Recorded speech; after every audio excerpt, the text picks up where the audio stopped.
اعوذ باللہ من الشیطان اللعین الرجیم، بسم اللہ الرحمن الرحیم، نحمدہ و نصلی علی رسول الکریم وآلہ الطیبین الطاہرین المعصومین۔ الہی انطقنی بالہدی والہمنی التقوی۔ وکان من دعائہ علیہ السلام فی مکارم الاخلاق ومرضی الافعال الی ان دعا علیہ السلام اللہم صل علی محمد وآلہ وسددنی لأن اعارض من غشنی بالنص واجزی من حجرنی بالبر واثیب من حرمنی بالبذل واکافی من قطعنی بالصلہ۔ سلام ہو امام سجاد امام زین العابدین علیہ السلام پر، جنہوں نے یہ عظیم الشان دعا بلکہ پوری صحیفہ کاملہ اور دوسری دعائیں ہمیں تعلیم کر کے اللہ کی بارگاہ میں دعا مانگنے کا سلیقہ سکھایا اور بہترین اچھی اور اعلیٰ زندگی گزارنے کا ہمیں اس انداز سے درس دیا ہے کہ عام انداز سے جینا یہ کمال نہیں ہے، بلکہ مکارم اخلاق کی بلندیوں کو حاصل کرو اور اخلاقی اعتبار سے ٹاپ اور چوٹی کے اوپر جاؤ، ان مکارم اخلاق کے درجات کے اوپر فائز ہو، یہ کمال ہے۔ آپ بھی سن رہے ہیں مسلسل اس دعائے مکارم الاخلاق کی تفسیر اور تشریح، لہذا آپ بھی قابل سلام ہیں۔ السلام علیکم ورحمۃ اللہ وبرکاتہ۔ تمام ناظرین اور اپنے دیکھنے والوں کی خدمت میں تہہ دل سے ہدیہ سلام اور تبریک پیش کرتا ہوں۔ رب کریم پروردگار بیان کرنے والوں اور سننے والوں اور دیکھنے والوں کو اس دعا اور امام کی دوسری دعاؤں پر عمل کرنے کی توفیق عنایت فرما، اور مالک پروردگار ہمیں زیادہ سے زیادہ ان دعاؤں کو پڑھنے، قرآن مجید کی تلاوت کرنے اور ان سب کے اوپر عمل کرنے کی توفیق عنایت فرما۔ بات یہاں تک پہنچی تھی کہ جو میرے اوپر ظلم کرے پروردگار اس کے مقابلے میں مجھے طاقت عطا فرما دے، اور جو مجھے راستہ دکھانے والے ہیں، ہدایت کرنے والے ہیں، مجھے ان کی ہدایت کی توفیق عنایت، ان کی اطاعت کی توفیق عنایت فرما، اور جو راستہ دکھانے والے ہیں ان کے اتباع، ان کو فالو کرنے اور ان کے نقش قدم پر چلنے میں پروردگار میری مدد فرما اور یہ صلاحیت مجھے عطا فرما دے۔ اس کے بعد امام سجاد وہ بہترین دعا کرتے ہیں، دنیا میں کون ہے جو یہ دعائیں مانگے گا؟ کسی کو پیسہ چاہیے، کسی کو نوکری چاہیے، کسی کو عہدہ چاہیے، کسی کو مقام چاہیے، کسی کو گاڑی چاہیے، کسی کو مکان چاہیے، کسی کو اچھی شریک زندگی اور لائف پارٹنر چاہیے، نہ جانے کیا کیا ہم دعائیں کرتے ہیں۔ امام سجاد کیا خدا سے دعا کر رہے ہیں؟ آئیے دیکھیں، دنیا والے سیکھیں سلیقہ دعا امام زین العابدین سے، فرزند پیغمبر سے، وارث رسول خدا سے۔ کہتے ہیں خدایا محمد و آل محمد پر رحمت نازل فرما اور مجھے توفیق دے کہ میں فریب کرنے والوں سے نصیحت کا معاملہ کروں، جو مجھے دھوکہ دینا کی کوشش کرے میں اس کو نصیحت کروں، اس کے ساتھ نصیحت کا معاملہ کروں، ترک تعلقات کرنے والوں کے ساتھ نیکی کروں اور محروم کرنے والوں کو عطا کروں، قطع تعلق کرنے والوں کا بدلہ تعلقات سے دوں، اور غیبت کرنے والوں کا جواب بہترین ذکر خیر سے دوں، نیکیوں کا شکریہ ادا کروں اور برائیوں سے چشم پوشی کروں۔ تو امام نے کیا دعا مانگی ہے اور کیا سلیقہ دعا سکھایا ہے؟ کون سا گھر ہے جن میں یہ دعائیں کی جا سکتی ہیں؟ کیا واقعاً ہمارا اتنا بڑا دل ہے، جگر ہے کہ ہم اپنی زبان سے یہ الفاظ ادا کریں اور خدا سے دعائیں مانگیں؟ اور ظاہر سی بات ہے جب دعا مانگنا ہے تو خود اس کے اوپر عمل کرنا ہے۔ امام سجاد کے اوپر ہمارے لاکھوں سلام، اہل بیت پیغمبر پر خاص طور سے ان کے جد پیغمبر اکرم حضرت محمد مصطفیٰ صلی اللہ علیہ وآلہ وسلم کے اوپر ہمارے لاکھوں سلام، کہ جنہوں نے یہ تمام چیزیں سکھائیں، دین اسلام میں انہی چیزوں کی تعلیم اور تربیت دی، اور امام سجاد نے اسی کو دعا کی شکل میں ہمارے سامنے پیش کیا ہے۔ کیا کہتے ہیں؟ خدایا مجھے توفیق دے کہ جو فریب کرنے والے ہیں، غش کرنے والے ہیں، میں ان کے ساتھ نصیحت کا معاملہ کروں۔ وَسَدِّدْنِي لِأَنْ أُعَارِضَ مَنْ غَشَّنِي بِالنُّصْحِ، جو میرے ساتھ غش کرے میں اس کے ساتھ واعظ و نصیحت کا معاملہ کروں، اسے نصیحت کروں۔ پہلی بات تو یہ ہے کہ غش کیا کس کو کہا جاتا ہے؟ دھوکہ دھڑی، ملاوٹ، اور جو چیز ظاہر میں نہیں ہے اسے ظاہر کرنا، در حقیقت یہ غش ہے۔ پیغمبر نے صاف طریقے سے ارشاد فرمایا ہے، من غش اخاہ المسلم، جو آدمی اپنے مسلمان بھائی کے ساتھ غش کرتا ہے، ملاوٹ کرتا ہے، اس کو دھوکہ دیتا ہے، تو اللہ اس کے رزق سے برکت اٹھا لیتا ہے۔ دیکھا آپ نے، دھوکہ دھڑی کا معاملہ کیا ہے؟ رزق سے برکت اٹھ جاتی ہے۔ بہت سے لوگ کہتے ہیں ارے صاحب کیا بتائیں معاملہ، ہمارے رزق میں برکت نہیں رہ گئی ہے۔ پہلے آپ یہ تو دیکھیے کہ آپ اپنے کسٹمروں کے ساتھ کیا سلوک کر رہے ہیں، ان کو کس طریقے سے بیوقوف بنانے کی کوشش کر رہے ہیں۔ وَأَفْسَدَ عَلَيْهِ معیشت، اس کی اکنومی ڈاؤن ہو جاتی ہے، ختم ہو جاتی ہے اس کی اکنومی، اور اس کا واقعاً کاروبار بزنس ٹھپ ہو جاتا ہے۔ وَوَقَاهُ اللَّهُ وَوَكَّلَهُ اللَّهُ إِلَىٰ نَفْسِهِ، اللہ اسے اس کے حوالے کرتا ہے۔ تم دھوکہ دھڑی کر رہے ہو میرے بندوں کے ساتھ، جاؤ خود سمجھو خود دیکھو۔ نتیجہ یہ ہے کہ غش سے اسلام نے منع کیا، اور یہ بہت بری چیز ہے۔ پیغمبر کے بارے میں ملتا ہے کہ ایک مرتبہ رسول خدا تشریف لے جا رہے تھے، تو سامنے ایک بوری بھری رکھی ہوئی تھی، آپ نے اس کے اندر انگلیاں ڈالیں، ہاتھ ڈالا، اور جیسے ہی ہاتھ ڈالا تو ہاتھ نکالا تو آپ کو کچھ اس میں سے پاؤڈر سا محسوس ہوا، یعنی پتہ چل گیا کہ یہ غلہ جو کچھ بھی اناج ہے یہ اچھا نہیں ہے۔ تو آپ نے کہا کہ یہ سب کیا بیچ رہے ہو تم بازار میں، یہ کوالٹی لے کر آئے ہو، یہ سامان مال لے کر آئے ہو؟ تو اس نے کہا کہ یا رسول اللہ اس پہ بارش ہو گئی تھی لہٰذا یہ اس طرح سے کچھ خراب ہو گیا۔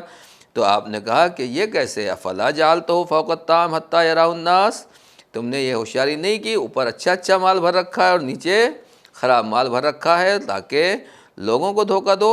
پیغمبر نے فرمایا من غشنا فلیس منا، جو ہمارے ساتھ دھوکہ دینا چاہتا ہے، ہمیں دھوکہ دینا چاہتا ہے، ہمارے ساتھ ملاوٹ کرتا ہے اور غش کرتا ہے، وہ ہم میں سے نہیں۔ ملاوٹ اور دھوکے کئی طریقے کے ہوتے ہیں، ایک مال دولت بزنس کاروبار کپڑا مکان دنیا کے جو طریقے ہیں دھوکہ دھڑی اور غش، ایک یہ ہے، اور ایک غش اس سے اوپر کی چیز ہے، وہ بہت زیادہ خطرناک ہے۔ اور مولا کائنات حضرت علی بن ابی طالب علیہ السلام فرماتے ہیں کہ ان اعظم الخیانت خیانت الامہ، سب سے بڑی بے ایمانی اور سب سے بڑی خیانت وہ ہے جو پوری قوم کے ساتھ خیانت کی جائے۔ کسی ایک کے ساتھ خیانت کر لی کبھی بھی اس سے معافی مانگ سکتے ہیں، مگر جہاں پوری قوم کے ساتھ دھوکہ ہو کس سے آدمی معافی مانگے گا؟ وَأَفْظَعُ الْغِشِّ غِشُّ الْأَئِمَّةِ، اور سب سے فظیع ترین سب سے بدترین دھوکہ دھڑی جو ہے غش جو ہے ملاوٹ ہے وہ ہے کہ جہاں اماموں کے ساتھ غش کرے۔ آج ہمارا کردار ہمارا کیریکٹر ہمیں اپنا جائزہ لینا پڑے گا کہ واقعاً ہم اماموں کے نقش قدم پر چل رہے ہیں اور اپنے کو امام کا چاہنے والا، ائمہ طاہرین کا ماننے والا اور ان کا مبلغ کہتے ہیں، لیکن کہیں ایسا تو نہیں ہے کہ کہیں خدا نخواستہ ہم اماموں کے ساتھ دھوکہ کر رہے ہوں، انہی کے ساتھ ملاوٹ کر رہے ہوں، جو ڈیوٹی جو ذمہ داری ہم لوگوں کی ہے، خاص طور سے ہم طالب علموں کی، علماء کرام کی جو ذمہ داریاں ہیں، کہیں ایسا تو نہیں ہے، کہیں اس میں معاملہ خطرناک ہے۔ امام نے صاف طریقے سے فرما دیا کہ جو آدمی امت کے ساتھ خیانت کر رہا ہے یہ سب سے بری خیانت ہے، اور ائمہ کے ساتھ غش اور ملاوٹ یہ سب سے خطرناک غش ہے۔ امام سجاد کیا دعا کر رہے ہیں؟ خدایا جو فریب کرنے والے ہیں میں ان کے ساتھ نصیحت کا معاملہ کروں، جو میرے ساتھ غش کرے میں اس کے ساتھ غش نہ کروں، جو میرے ساتھ دھوکہ دھڑی اور فریب کاری سے کام لے میں اس کے ساتھ فریب کاری اور دھوکہ دھڑی سے کام نہ لوں، بلکہ اس سے نصیحت کروں، اس کی اصلاح کروں۔ اب دو طرح کی غش ہے، دو طرح کی ملاوٹ ہے۔ ایک مرتبہ مال دنیا میں ہے، کاروبار میں ہے، بزنس میں ہے، چلیے سمجھ میں آتا ہے کہ بھائی ٹھیک ہے، تھوڑی دیر کے لیے آدمی کا ایمان کمزور ہو گیا اور دو چار پیسے کے لیے اس نے یہ تمام چیزیں انجام دے دیں۔ لیکن مولا کائنات علیہ السلام فرماتے ہیں من غش الناس فی دینہم، جو لوگوں کے دین میں ملاوٹ کرے، جو دین میں لوگوں کو دھوکہ دے، فہو معاند للہ ورسولہ۔ اللہ اکبر، خدا ہم سب کو محفوظ رکھے کہ جو ہم جیسے طالب علم ہیں یا واقعا اپنے کو علماء کرام کہتے ہیں اور علماء کرام کی فہرست میں گنے جاتے ہیں، چنے جاتے ہیں، وہ لوگ اگر پبلک کے ساتھ لوگوں کے ساتھ ان کے دین میں دھوکہ کر رہے ہیں، دین میں ملاوٹ کر رہے ہیں۔ دیکھیے ایک مرتبہ اچھا اناج ہے اور ایک خراب اناج ہے، ایک طرف اچھی کوالٹی کی چیز ہے اور دوسری طرف خراب کوالٹی چیز ہے، ان دونوں کو مکس کر کے اچھے داموں میں بیچنا، اسے کہا جاتا ہے غش، اس کا نام ہے ملاوٹ، دھوکہ دھڑی، اور واقعاً اچھے کو برے کے ساتھ مکس کر دینا۔ جو کام دنیا کے بازاروں میں ہوتا ہے، دین کی منڈی میں اور دین کی بازاروں میں بھی یہی کام سب سے زیادہ ہو رہا ہے۔ قرآن کے ساتھ ایسی تفسیر بالرائے کو ملا کے پبلک کے سامنے اچھی پیکنگ میں پیش کیا جا رہا ہے، لوگ سوچتے ہیں ارے واہ صاحب، ان سے بڑا تو کوئی عالم نہیں ہے، ان سے بڑا تو کوئی مفسر قرآن نہیں ہے۔ احادیث کا بھی معاملہ یہی ہے، فقہ کا معاملہ بھی یہی ہے، اور دین کے نہ جانے کس طرح کی تفسیریں ہو رہی ہیں، اور لوگوں کے دین میں ان کو دھوکہ دیا جا رہا ہے۔ پورے لوگوں نے مذہب تیار کر لیے، فرقے تیار کیے، اور ہر ایک جو ہے بہرحال دیکھا جائے تو بعض اوقات ایسا محسوس ہوتا ہے کہ ہر ایک اپنی ڈفلی بجا رہا ہے اور لوگوں کو خدا اور رسول کی طرف بلانے کے بجائے اپنی طرف بلا رہا ہے، ہم اپنی طرف کھینچ رہے ہیں۔ اور جہاں یہ معاملات ہو جائے کہ انسان خدا اور رسول کی طرف دعوت دینے کے بجائے اپنے گروپ، اپنے گروہ یا اپنی ذات کی طرف لوگوں کو بلائے، تو پھر یہ لوگوں کے ساتھ دین میں غش ہے، دین میں ملاوٹ ہے۔ اور مولا کائنات نے فرمایا دین میں ملاوٹ کرنے والا، غش کرنے والا صرف دھوکے باز نہیں ہے بلکہ فَهُوَ مُعَانِدٌ لِلَّهِ وَرَسُولِهِ، وہ اللہ کا دشمن ہے، وہ رسول کا دشمن ہے۔ کیوں؟ دین خدا کا ہے، دین رسول کا ہے۔ شریعت کے لیے اللہ کے رسول نے پوری زندگی دی ہے، اپنے اہل بیت کی قربانیاں پیش کی ہیں، پھر آپ اس دین میں ملاوٹ کر رہے ہیں اور لوگوں کے ساتھ دھوکے بازی کر رہے ہیں، ان کے دین کو الٹ پلٹ کر رہے ہیں۔ لہٰذا یہ خطرناک چیز ہے، اور اس کی وجہ دو ہو سکتی ہیں۔ کچھ وہ ہیں جو واقعاً عامد ہیں، عمداً جان بوجھ کے یہ کام کر رہے ہیں، جانتے ہیں دین کیا ہے، شریعت کیا ہے، مذہب کیا ہے، مگر دنیا کے لیے، پیسوں کے لیے یا کسی اور وجہ سے دین اور شریعت کو انہوں نے کھلواڑ بنا رکھا ہے۔ اور کچھ وہ ہیں جو نادان دوست ہیں، وہ سب بھی اس طرح کے معاملات کرتے ہیں۔ امام سجاد کہہ رہے ہیں کہ پروردگار جو میرے ساتھ غش کرے مجھے توفیق دے کہ میں اسے نصیحت کر سکوں، اس کی اصلاح کر سکوں اور اسے صحیح راستے کے اوپر لا سکوں۔ امام صادق علیہ السلام نے صاف فرمایا، پیغمبر کی حدیث کو دہرایا، لیس منا من غشنا، جو ہمارے ساتھ دھوکہ دھڑی کرتا ہے، ہمارے ساتھ غش کرتا ہے، ملاوٹ کرتا ہے اور اس طرح کی چیز کام انجام دیتا ہے، وہ ہم میں سے نہیں ہے۔ دیکھیے کہاں تک ملاوٹ ہے، کس چیز کو دھوکہ کہا جاتا ہے، غش کہا جاتا ہے۔ آج کی دنیا میں، آج کے بازاروں میں کیا کچھ ہوتا ہے، مال دکھایا کچھ دیا جاتا ہے اور سپلائی کچھ کیا جاتا ہے، سامنے کچھ رکھا جاتا ہے، پس پش کچھ ہوتا ہے۔ حتیٰ کہ یہ آج کے بازاروں میں آپ جائیے کتنی لائٹنگ ہوتی ہے۔ اب آپ نے دکان میں چمچماتی ہوئی، جگمگاتی ہوئی دکان ہے، شو روم ہے، اس میں آپ نے کوئی چیز خریدی، آپ کو اس کی شکل اچھی لگ رہی، اب جب باہر زیر آسمان آئے تو اس کی شکل بدل گئی۔ کیوں؟ لائٹنگ نے اس کی شکل ایسی کر رکھی تھی۔ امام موسیٰ کاظم علیہ السلام کے اوپر ہماری جانیں قربان ہو، لما مر بہشام ابن حکم وہو یبیع الصابری فی الظلال، امام موسیٰ کاظم علیہ السلام اپنے صحابی جناب ہشام ابن حکم کے پاس سے گزرے تو وہ کچھ چیز سائے میں بیچ رہے تھے۔ کہا یا ہشام ان البیع فی الظل غش، تم سائے میں بیچ رہے ہو، چیز صحیح طریقے سے دکھائی نہیں دے رہی، یہ بھی ایک طرح کی ملاوٹ ہے، دھوکہ ہے۔ وَإِنَّ الْغِشَ لَا يَحِلُّ، اور دھوکہ، ملاوٹ، یہ اس طرح کا ہوشیار بازی، چالاکی، یہ جائز نہیں ہے۔ دیکھیے امام ائمہ طاہرین اپنے چاہنے والوں کو، جناب ہشام ابن حکم کون ہے؟ کوئی غیر نہیں ہے، دوسرے نہیں ہیں، ان شخصیتوں میں ہیں جو امام صادق علیہ السلام کے اصحاب خاص میں سے ہیں۔ امام نے خاص طور سے ان کو تربیت دی تھی، اور علم عقائد، علم مناظرہ میں جناب ہشام ابن حکم کا کوئی جواب نہیں ہے۔ لیکن اگر وہ بھی بزنس کاروبار کر رہے ہیں، امام ان سے بھی کہہ رہے ہیں کہ چیز بیچنا ہے تو روشنی میں رکھو تاکہ سامنے کسٹمر کو صاف طریقے سے دکھائی دے۔ آپ نے سائے میں رکھ دیا، اندھیرے میں رکھ دیا اور چیز واضح طریقے سے نہیں دکھائی دے رہی ہے، تو پھر یہ بھی ایک طریقے کی ملاوٹ ہے، اور جو غش کرتا ہے وہ ہم میں سے نہیں ہے۔ مختصر یہ کہ دنیا میں جو دھوکہ دے رہا ہے اس کے ساتھ دھوکہ نہیں کرنا ہے، بلکہ اسے نصیحت کرنا ہے، اور وعظ و نصیحت کے بغیر اصلاح ممکن نہیں۔ اب وعظ و نصیحت کیا ہے؟ مولا کائنات خود کہتے ہیں کہ وعظ و نصیحت بڑی اہم چیز ہے، اس سے زندگی آتی ہے۔ آج کا دور وہ ہے کہ اب نہ کسی کو نصیحت کیجیے، نہ کسی کی نصیحت سنیے، نہ کسی کو اچھی بات بتائیے، نہ کسی کی اچھی بات پر عمل کیجیے۔ ہم اس ماحول میں، اس جنریشن میں جی رہے ہیں، نہ آنے والی نسل کے حالات تو اور برے ہیں۔ لیکن مولا کائنات فرماتے ہیں اپنے بیٹے امام حسن اور امام حسین علیہ السلام کو وصیت اور نصیحت کرتے ہوئے کہ احیِ قلبک بالموعظہ، اے بیٹا اپنے دل کو وعظ و نصیحت کے ذریعے سے زندہ کرو۔ بالمواعظ تنجلی الغفلہ، وعظ و نصیحت کے ذریعے سے غفلت دور ہوتی ہے اور انسان صحیح راستے کے اوپر آتا ہے۔ اور بہرحال امام سجاد نے جو دعا کی ہے کہ پروردگار جو میرے ساتھ ملاوٹ کرے، برا سلوک کرے، میں اس کے ساتھ حسن سلوک اور اچھا برتاؤ کروں اور اسے وعظ و نصیحت کروں۔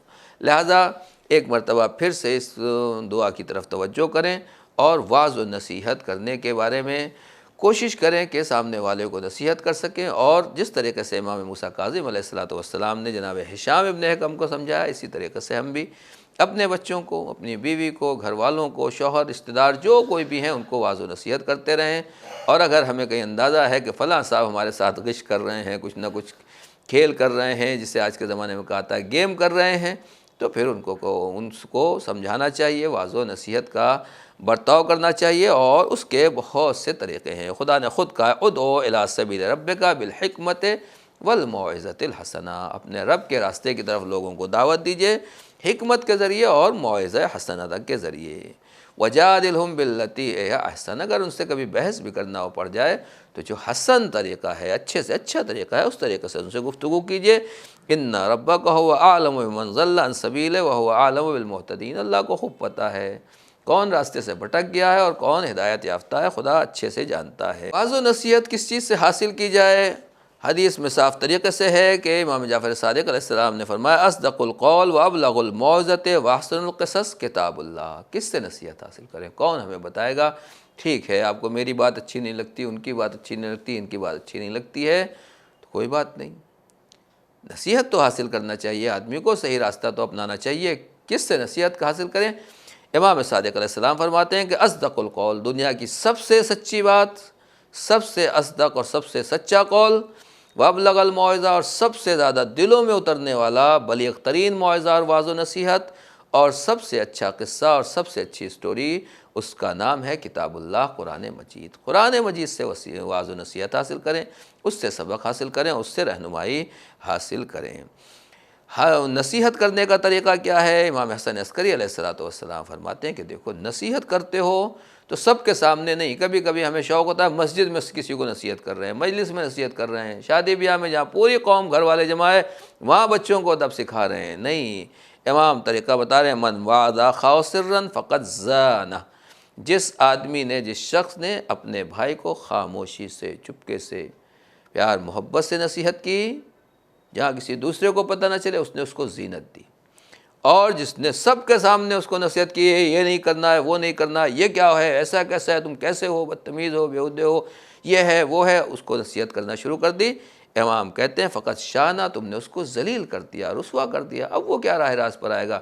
یعنی اس کا مطلب یہ ہے کہ ہمارے بزرگوں میں بھی، ٹیچرز میں، مربیان میں، بڑوں میں، علماء اور طلاب، ہر ایک کی یہ ذمہ داری ہے کہ اگر کسی کی غلطی کو دیکھ رہے ہیں تو اس وقت ٹوکنا ضروری نہیں ہے، بلکہ خاموشی سے بعد میں اس کی اصلاح کی جائے۔ البتہ اگر یہ خطرہ ہے کہ یہ برائی سب کے درمیان میں عام ہو جائے گی تو پھر وہاں روکا جائے، تو وہ بھی اس طریقے سے روکا جائے کہ بھائی میں آپ سے معافی چاہتا ہوں، معاف کیجیے گا، ہو سکتا ہے مجھے غلط فہمی ہوئی ہو، مجھے کچھ غلط اندازہ ہو، یا ہو سکتا ہے آپ کو کچھ غلط فہمی ہو، میری نظر میں یہ چیز صحیح نہیں ہے، اچھی نہیں ہے، اس سے بہتر یہ تھا، ایسا کرتے ویسا کرتے، یعنی اگر وہاں بھی ہم ٹوک رہے ہیں تو اس کا بھی سلیقہ اور طریقہ ہونا چاہیے، لیکن وہ بھی صرف اس وقت ہو کہ جب سب کے بہکنے کا خطرہ ہو۔ اگر بہکنے کا خطرہ نہیں، کسی نے غلطی کی، کسی نے توجہ نہیں دی، ہم نے اس کو دیکھ لیا، تو پھر بعد میں اس کو سمجھانا یہ سب سے اچھی چیز ہے، اور اسی سے اصلاح ہوتی ہے۔ مولا کائنات فرماتے ہیں من کان لہ فی نفسہ واعظ کان علیہ اللہ من اللہ حافظ، اگر آدمی خود اپنے آپ کو نصیحت کرنے والا ہو، خود اصلاح کرنے والا ہو، تو اللہ اس کا محافظ ہوتا ہے۔ کچھ لوگ ہیں جن کو لاکھ نصیحت کیجئے وہ بات ماننے والے نہیں ہیں۔ مولا کائنات فرماتے ہیں الجاہل لا یرتدع بالمواعظ ولا ینتفع، جاہل کو لاکھ نصیحت کیجئے وہ رکنے والا نہیں، ماننے والا نہیں۔ آج آپ دیکھ لیے کتنا لوگوں کو سمجھاتا ہے، ایک ایک بات کتنی مرتبہ ٹوکی جاتی ہے، مگر جو نہیں مان رہا ہے در حقیقت یہ جاہل ہے، نادان ہے۔ من لم یعنہ اللہ علی نفسہ لم ینتفع بموعظۃ واعظ، جس کو اللہ اسے اپنی اصلاح کی توفیق نہ دے، خدا کی مدد اس کے شامل حال نہ ہو، کسی کے واعظ و نصیحت کے اس کے اوپر کوئی اثر ہونے والا نہیں ہے۔ امام فرماتے ہیں بینکم و بین الموعظۃ حجاب من الغرہ، تمہارے اور موعظے کے درمیان میں دھوکے کا ایک غلاف ہے، ایک پردہ ہے جو تمہیں نصیحت حاصل کرنے نہیں دیتا ہے۔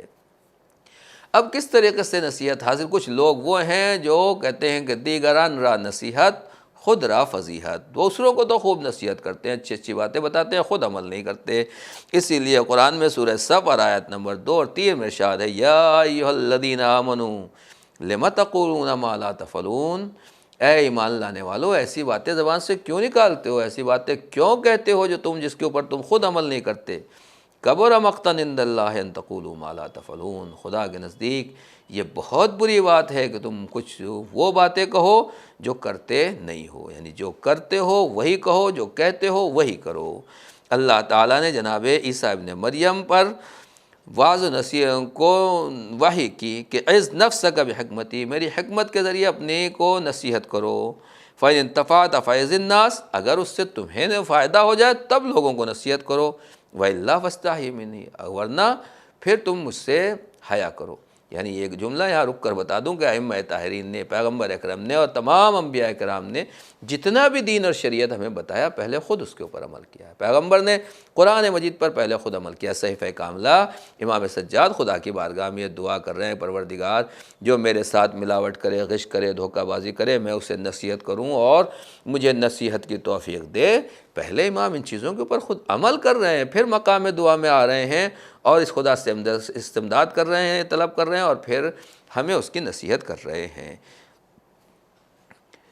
لہٰذا ایسے بہت سے لوگ مل جائیں گے جو ممبر کے اوپر بیٹھنے کے بعد اور نہ جانے کہاں کہاں لوگوں کو بڑے بڑے لیکچر دیتے ہیں۔ ہم جیسے لوگ لوگوں کو خدا اور رسول اور دین اور اچھائیوں کی طرف بلاتے ہیں مگر خود اس کے اوپر عمل نہیں کر پاتے ہیں۔ لہٰذا کوشش یہ کریں کہ پہلے خود عمل کریں تاکہ دوسرے بھی عمل کر سکیں۔ اور اصل واعظ و نصیحت کرنے والا انسان کون ہے؟ مولا کائنات نے فرمایا ان الواعظ الذی لا یمجہ سمع ولا یعدلہ نفع ما سکت عنہ لسان القول ونطق بہ لسان الفعل۔ سب سے بہترین نصیحت وہ ہے جہاں کسی کان کو کہنے کی آواز سنانے کی ضرورت نہیں ہے اور جس کا کوئی اس سے زیادہ نفع اور فائدہ اس کے برابر نہیں ہے، وہ یہ ہے کہ جہاں زبان خاموش رہے، ہمارا کیریکٹر، ہمارا کردار لوگوں کو نصیحت کرے۔ اللہ ہم جیسے طالب علموں کو اور تمام علماء کو اور مربیان کو، ہر ماں باپ کو، تمام بزرگوں کو اسی طریقے سے لوگوں کو نصیحت کرنے کی توفیق عنایت فرمائے کہ ہمارا قول بولے، عمل بولے، ہمارا کریکٹر بولے اور اس کے ذریعے سے لوگ نصیحتیں حاصل کریں اور اچھا راستہ حاصل کریں۔ مولا کائنات نے فرمایا ہے وَاتَّعِظُوا بِمَنْ كَانَ قَبْلَكُمْ، جو تم سے پہلے گزر گئے ہیں، جو کھنڈرات ہیں، پرانے گھر ہیں، قبرستان ہیں، ذرا ان سے نصیحتیں حاصل کرو۔ قبل ان یتعظ بکم بعدکم، اس سے پہلے کہ تمہارے بعد والے تم سے نصیحت حاصل کریں، تم ان سے کچھ سیکھ لو، اچھی باتیں سیکھ کے جاؤ۔ اور اسی طریقے سے امام نے فرمایا من لم یتعظ بالناس وعظ اللہ الناس، جو لوگوں سے نصیحت حاصل نہیں کرتا، دوسروں سے عبرت نہیں حاصل کرتا، اللہ اسے دوسروں کے لیے باعث عبرت بنا دیتا ہے۔ امام جعفر صادق علیہ السلام فرماتے ہیں السید یتعظ بموعظۃ التقوی وان کان یراد بالموعظۃ غیرہ، کہ جو سعید خوش قسمت ہوتا ہے جب تقوی کی بات کی جاتی ہے تو وہ راہ تقوی پر چلتا ہے، چاہے وہ دوسرے کو بات سمجھائی جا رہی ہو، دوسرے کو بات اگر سمجھائی جا رہی ہے تو پھر ہمیں اس راستے کے اوپر چلنے کی ضرورت ہے۔ امام سجاد علیہ السلام نے بہت سی چیزیں بتائی ہیں اور وہ تمام کی تمام چیزیں صلہ رحم ان چیزوں میں آتی ہیں۔ ایک مرتبہ پھر سے میں دعا کو آپ کے سامنے جملات پڑھ دیتا ہوں کہ امام خدا کی بارگاہ میں دعا کرتے ہیں خدایا آپ بھی میرے ساتھ آمین کہتے رہیں کہ شاید اسی طریقے سے آپ کی آمین سے یہ دعا قبول ہو جائے، میرے اوپر بھی اثر ہو جائے۔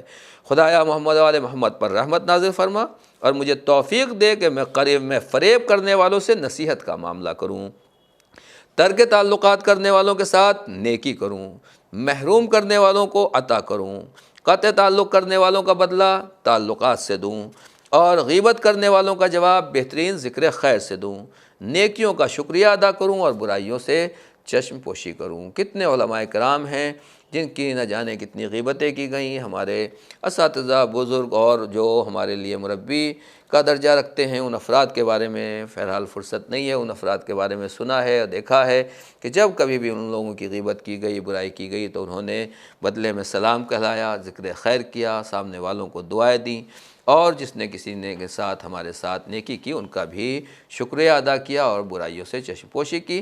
جب یہ ہمارے گھروں میں یہ ماحول پیدا ہو جاتا ہے تو ہمارا گھر جنت ہو جاتا ہے۔ رب کریم سے دعا ہے کہ یہ مکارم اخلاق پر ہمیں چلنے کی توفیق عنایت فرما۔ امام سجاد نے جو دعا کا سلیقہ سکھایا، یہ دعا پڑھنے اور اس پر عمل کرنے میں ہماری مدد فرما۔ والسلام علیکم ورحمۃ اللہ وبرکاتہ۔